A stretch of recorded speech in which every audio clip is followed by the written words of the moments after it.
Hi everyone, welcome to your channel I learn. आज हम chapter 11 part 2 का video 2 करने वाले हैं। अगर आपने इसके पिछले पार्ट का वीडियो नहीं देखा है तो टॉप राइट कॉर्नर पर इसका लिंक है, उसे क्लिक करें और ज़रूर देखें। बिफोर वी स्टार्ट, अगर आपने हमारे चैनल को सब्सक्राइब नहीं किया है तो प्लीज़ सब्सक्राइब और हमें सपोर्ट करें। Also press the bell icon. So पिछले वीडियो में हमने तक्षशिला यूनिवर्सिटी के बारे में पढ़ा था। अब हम दूसरी ग्रेट यूनिवर्सिटी हमारे एंशियंट एजुकेशन सिस्टम से जो रिलेटेड है, दैट इज नालंदा यूनिवर्सिटी, उसके बारे में हम पढ़ेंगे। Nalanda, when Xuanzang visited it, was called Nala and was a center of higher learning in various subjects. So Nalanda एक जगह का नाम है और जब शियानजांग ने उसको विजिट किया तब उसे नाला कहा जाता था एंड वो एक सेंटर था हायर लर्निंग का बहुत से डिफरेंट सब्जेक्ट्स के लिए। एंड ऑफ कोर्स शियानजांग का यहाँ पे मेंशन क्यों किया जा रहा है, बिकॉज उनके जो भी अकाउंट्स हैं, उन्होंने जो भी लिखा है उससे हमें पता लगता है कि नालंदा यूनिवर्सिटी एक ग्रेट यूनिवर्सिटी थी। सो इसीलिए ये हमारे लिए एक इम्पॉर्टेंट सोर्स है नालंदा यूनिवर्सिटी के इंफॉर्मेशन के लिए। The university attracted scholars from different parts of the country as well as world. The Chinese scholars Yi Jing and Xianzang visited Nalanda in the 7th century CE.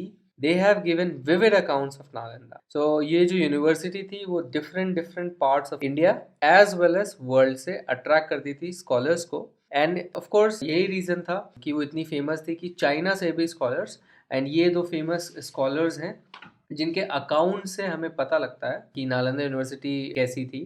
तो इन्होंने visit किया था Nalanda 7th century CE and इन्होंने vivid accounts दिए हैं। So vivid का मतलब क्या है? Very clear.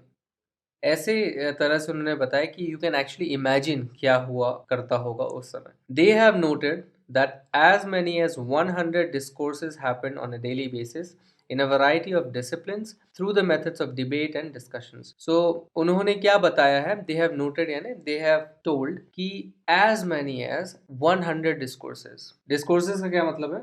Debate या discussions. So करीब 100 डिस्कोर्सेज होते थे डेली बेसिस पे in a variety of disciplines. So बहुत तरह के डिसिप्लिन्स में, डिसिप्लिन्स यानी streams of study, and through different methods और different methods of debate and discussion से। सो डिफरेंट तरह के डिबेट और डिस्कशंस होते थे और around 100 debates discussions per day different variety of disciplines में होते थे। Xuanzang himself became a student of Nalanda to study yoga shastra. तो शियानजांग जो है, ना ही उन्होंने सिर्फ विजिट किया था बट वहाँ से पढ़े भी थे। तो वो स्टूडेंट थे नालंदा यूनिवर्सिटी के एंड वहाँ पे वो योगा शास्त्र पढ़ रहे थे। He has mentioned that the chancellor of Nalanda, Shilabhadra, was the highest living authority in yoga.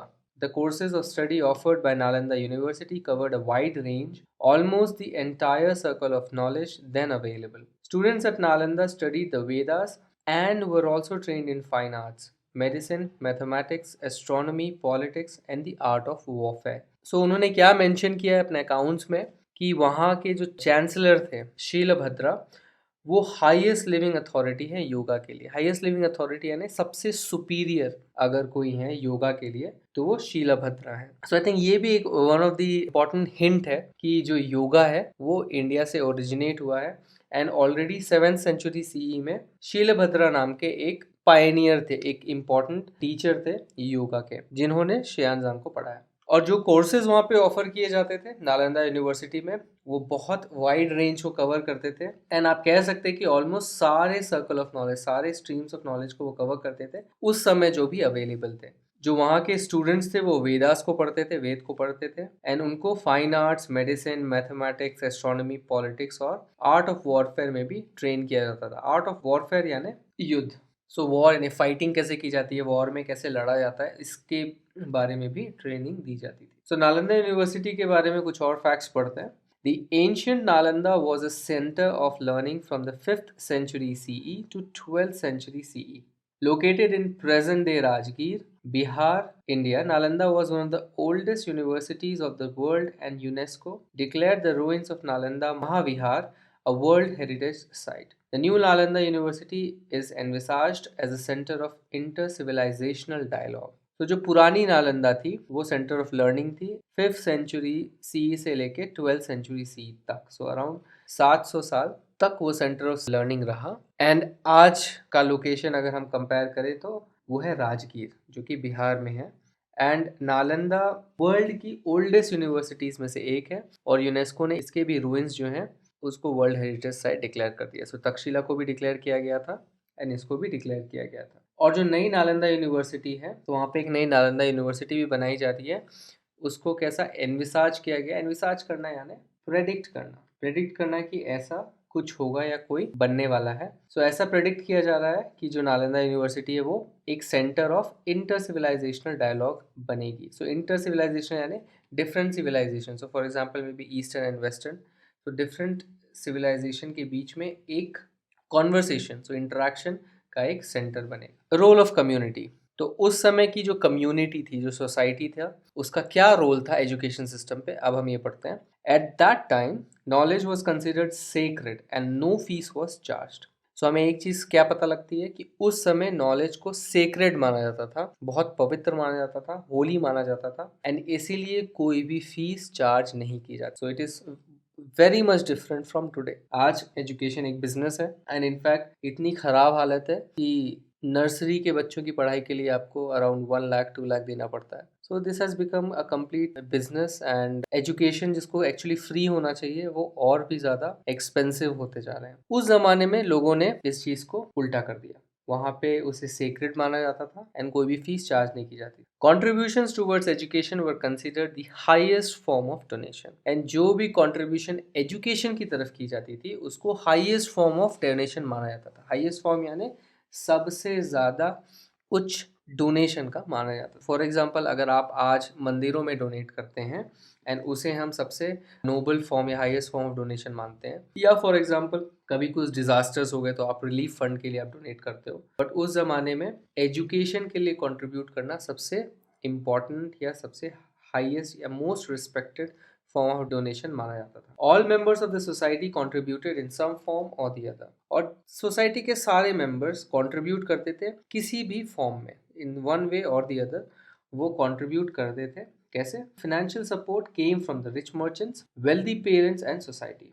So financial support यानी पैसे जो है रिच मर्चेंट्स, जो भी अमीर मर्चेंट्स थे जो कारोबार करते थे, वेल्दी पेरेंट्स, अगर किसी पेरेंट के बच्चे पढ़ रहे हैं, उनके पेरेंट्स काफी ज्यादा पैसे वाले हैं तो वो कंट्रीब्यूट करते थे, एंड सोसाइटी, और सोसाइटी भी करती थी। Besides gifts of buildings, the universities received gifts of land. This form of free education was also prevalent in other ancient universities like Vallabhi, Vikramshila and Jagadalla. और क्या क्या तरह से सपोर्ट किया जाता था? बिल्डिंग गिफ्ट की जाती थी। सो ऑफ कोर्स अगर आपको यूनिवर्सिटी बनानी है, आपको स्कूल बनाने हैं, तो आपके पास एक बिल्डिंग होनी चाहिए जहाँ पे क्लासरूम्स हैं, एंड ये बिल्डिंग बनाने के लिए पैसे लगते हैं। तो उस जमाने में बिल्डिंग्स गिफ्ट कर दी जाती थी ताकि वहाँ पे बच्चों को पढ़ाया सके। लैंड्स गिफ्ट किए जाते थे ताकि वहाँ पे यूनिवर्सिटीज वगैरह बनाई जा सके।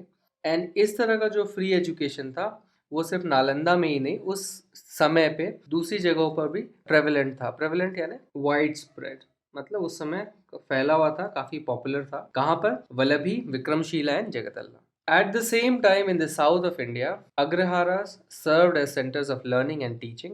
South Indian kingdoms also had other cultural institutions known as Ghatika and Brahmapuri. A Ghatika was a center of learning including religion and was small in size, and Agrahara was a bigger institution, a whole settlement of learned Brahmins with its own powers of government, and was maintained by generous donations from the society. And उसी समय में south India में अग्रहारास जो हैं serve करते थे as centres of learning. So Nalanda university north में थी और ईस्टर्न साइड बिहार में, बट साउथ इंडिया में भी अग्रहारास थे जिनको सेंटर्स ऑफ लर्निंग माना जाता था, और टीचिंग भी। साउथ इंडिया में जो किंग्स, उनके जो किंगडम्स थे, वहाँ पे भी कुछ ऐसे कल्चरल इंस्टीट्यूशंस थे जिन्हें हम घतिका कहते हैं या ब्रह्मपुरी कहते हैं। घतिका भी एक सेंटर ऑफ लर्निंग हुआ करता था जिसमें रिलीजन की पढ़ाई भी होती थी, धर्म की पढ़ाई भी होती थी, और ये छोटे साइज के होते थे। यूनिवर्सिटी जैसे बहुत बड़ी साइज की होती है, बहुत सारे सब्जेक्ट्स पढ़ाए जाते हैं, बहुत सारे स्टूडेंट्स पढ़ते हैं, बट घतिका बहुत स्मॉल साइज की होती थी। Agrahara on the other hand बड़े इंस्टीट्यूशन होते थे, और वहाँ पे पूरा एक सेटलमेंट होता था लर्नेड ब्राह्मण्स का। लर्नेड यानी पढ़े हुए,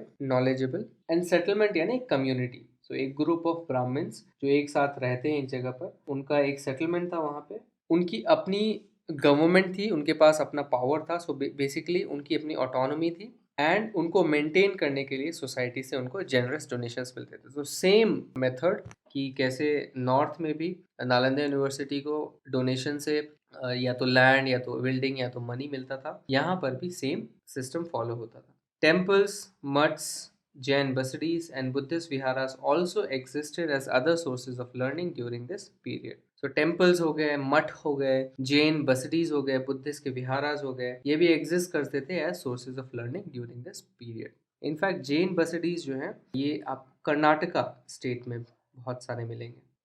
एंड मठ तो इनफैक्ट पूरे इंडिया में फैले हुए हैं.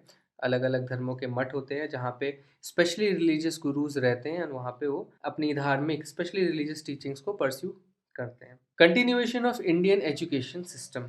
सो फिर इंडियन एजुकेशन सिस्टम उस समय के बाद कैसे कंटिन्यू हुआ ये हम देखते हैं. The Indian education system continued in the form of ashrams in temples and as indigenous schools. During the medieval period, maktabas and madrasas became part of education system. During the pre-colonial period, indigenous education flourished in India. So Indian education system continue हुआ किस form में? आश्रम के form में, temples में और indigenous वहाँ के जो हमारे नेटिव स्कूल्स थे वहाँ पर भी ये कंटिन्यू हुआ. ड्यूरिंग मिडीवल पीरियड हम किसे कहते हैं? रफली 5th सेंचुरी से लेके 15th सेंचुरी. सो उस समय मिडीवल पीरियड पे मकतबास और मदरासास भी एजुकेशन सिस्टम के पार्ट बने. During the pre colonial period यानी जब कॉलोनियल पावर्स जैसे कि डच हो गए, इंग्लिश हो गए, उन्होंने कॉलोनीज बनानी शुरू की इंडिया में, जैसे ब्रिटिश आए थे, उससे पहले इंडिजिनस एजुकेशन बहुत ज़्यादा फ्लरिश हुआ था. हमारा जो नेटिव एजुकेशन सिस्टम था वो बहुत फ्लरिश हुआ. This was an extension of the formal system that had taken roots earlier. और ये एक एक्सटेंशन था किसका? पहले का जो फॉर्मल सिस्टम था हमारा एजुकेशन सिस्टम का. This system was mostly religious and spiritual form of education. और जैसे हमने देखा था एंशिएंट एजुकेशन सिस्टम रिलीजियस भी थे एज वेल एज वो स्पिरिचुअल भी थे. एंड यही सिस्टम जो है एक्सटेंड हुआ हमारे प्री कॉलोनियल पीरियड के एजुकेशन सिस्टम में. जैसे tols in Bengal, pathshalas in western India, chatushpathis in Bihar, and similar schools existed in other parts of India. Local resources via donation supported education. References in texts and memoirs inform that villagers also supported education in southern India. सो बंगाल में tolls थे, western India में पाठशालाएं थी और बिहार में चतुष्पदीज थे. And इसी तरह के स्कूल जो है डिफरेंट पार्ट्स ऑफ इंडिया में एग्जिस्ट करते थे. जो भी लोकल रिसोर्सेज थे वहाँ पे जो भी चीज़ें मिलती थी उससे और डोनेशन से उन्हें सपोर्ट किया जाता था. एंड कुछ टेक्स्ट के या मेमोआर्स यानी हिस्टोरिकल अकाउंट. तो जैसे हमने देखा था कि कैसे ट्रैवलर्स अपने हिस्टोरिकल अकाउंट से मेमोआर्स लिखते हैं, तो उन हिस्टोरिकल अकाउंट्स से हमें क्या पता चलता है कि विलेजर्स भी सपोर्ट करते थे एजुकेशन को साउथ इंडिया में. As we understand the ancient education system of India focused on the holistic development of the students both inner and outer self, thus preparing them for life. Education was free and not centralized. Its foundations were laid in the rich cultural traditions of India, thereby helping in the development of the physical, intellectual, spiritual, and artistic aspects of life holistically. So, in summary, हमने क्या समझा कि जो ancient education system था वो holistic development पे focus करता था. होलिस्टिक यानी आप डिटेल्स पे ध्यान देते हो but to achieve one whole goal. तो आपका कंप्लीट डेवलपमेंट हो, जिसे हम होलिस्टिक डेवलपमेंट करते हैं, उसके लिए वो काम करते थे. एंड छोटी छोटी डिटेल्स पे इसलिए ध्यान भी देते थे. एंड उनका फोकस कहाँ पे था? इनर और आउटर सेल्फ दोनों पे फोकस था. सो होलिस्टिक डेवलपमेंट में they used to focus both inner and outer self. And इस तरह से वो प्रिपेयर करते थे फॉर लाइफ. सो एजुकेशन का मतलब ही था how to lead a life. Education free होती थी, सेंट्रलाइज नहीं थी. सेंट्रलाइज यानी concentrated under a single authority. So उस समय एजुकेशन सिस्टम ऐसा नहीं था कि कोई एक सिंगल अथॉरिटी है उसके कंट्रोल में है, वो डिक्टेट कर रहा है क्या सिलेबस होना चाहिए, कि कैसी चीज़ें होनी चाहिए.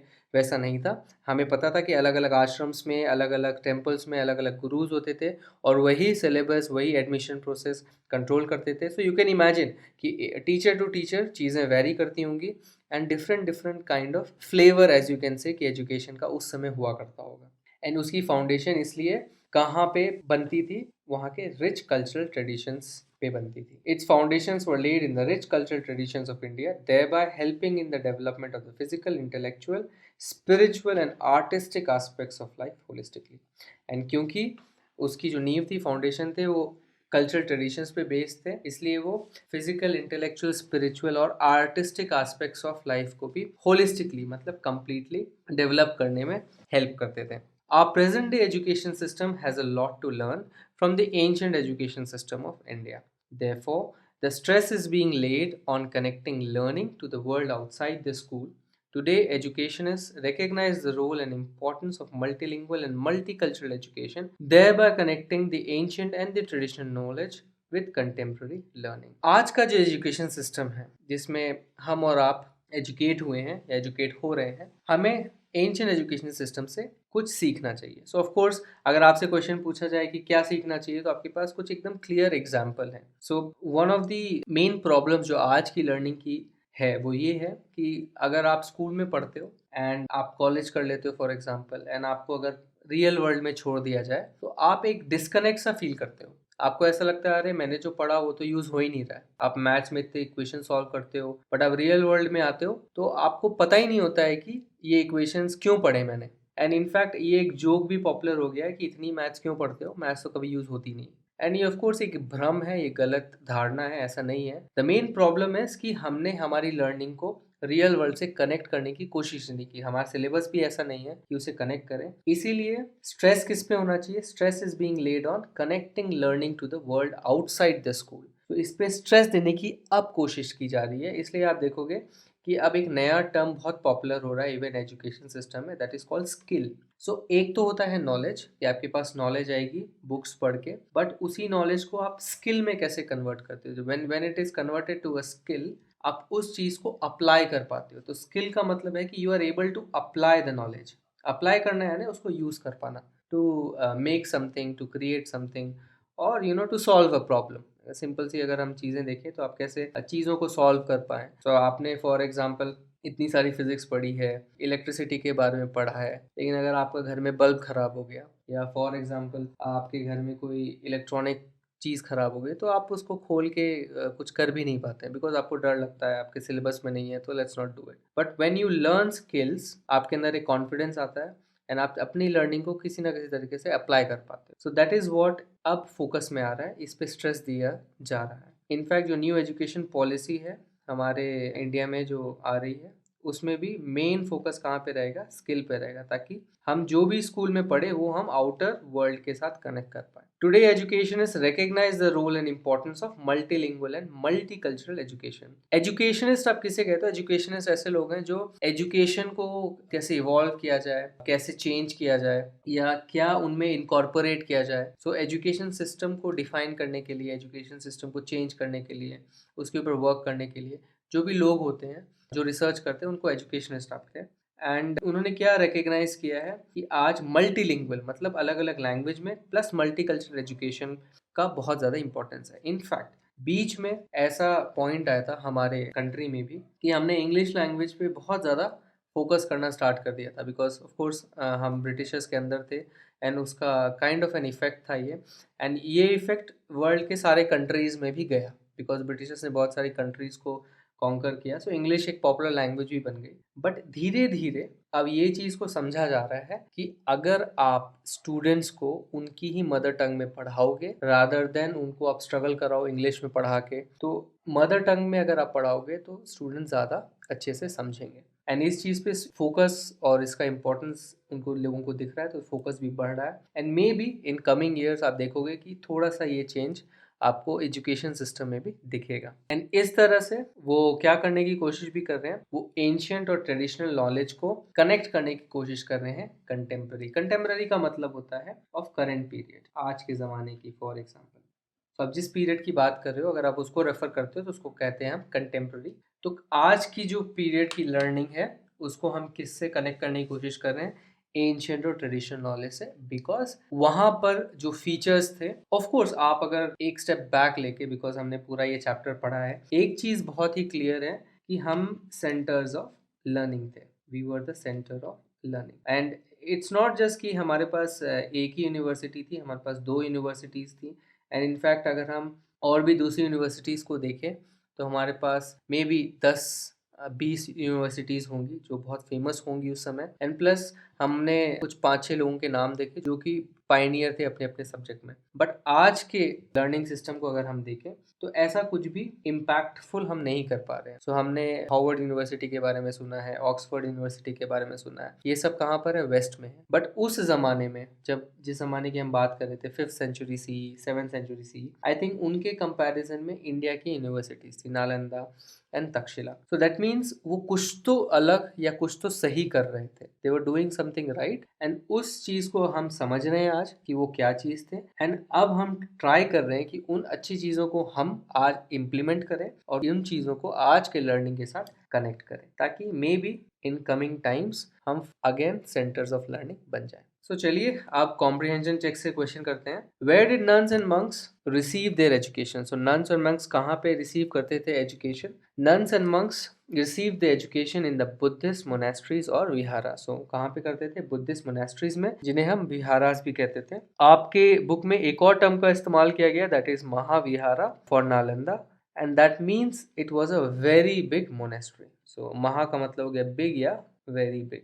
सो वो सिर्फ साइज की वजह से, और यू कैन से it was a great because of its status. So either of the reasons की वजह से उसे महाविहारा कहा जाता था, बट इन एसेंस वो क्या थे? विहारा इसी थे। What is Panini known for? So Panini किसके लिए जाने जाते थे? तो Panini is known for its exceptional expertise in language and grammar. किस लिए जाने जाते हैं? उनके एक्सेप्शनल एक्सपर्टीज में, किस चीज में एक्सपर्ट थे वो? Language and grammar. He is considered a legendary Indian grammarian and has authored one of the greatest works on grammar, जिसका नाम है अष्टाध्यायी। सो उन्हें एक लेजेंडरी इंडियन ग्रामेरियन कहा जाता है, एंड उन्होंने एक बुक भी लिखी है जिसको ग्रेटेस्ट वर्क ऑन ग्रामर भी माना जाता है, that is Ashtadhyayi. Which university did Xianzang and Yijing study at? Xianzang and Yijing studied at Nalanda University. So ये दोनों चाइनीज स्कॉलर्स थे जो नालंदा यूनिवर्सिटी में पढ़ते थे। Which subject did Xianzang study in India? Xianzang studied yoga shastra. तो Xianzang ने क्या पढ़ा था? योगा शास्त्र। How did society help in the education of students? Society कैसे हेल्प करती थी स्टूडेंट्स के एजुकेशन के लिए? सो ऑफ कोर्स हमें रोल ऑफ कम्युनिटी के बारे में पूरा एक पैराग्राफ दिया गया है, तो हमें पता है कि उनके क्या कॉन्ट्रीब्यूशंस हुआ करते थे।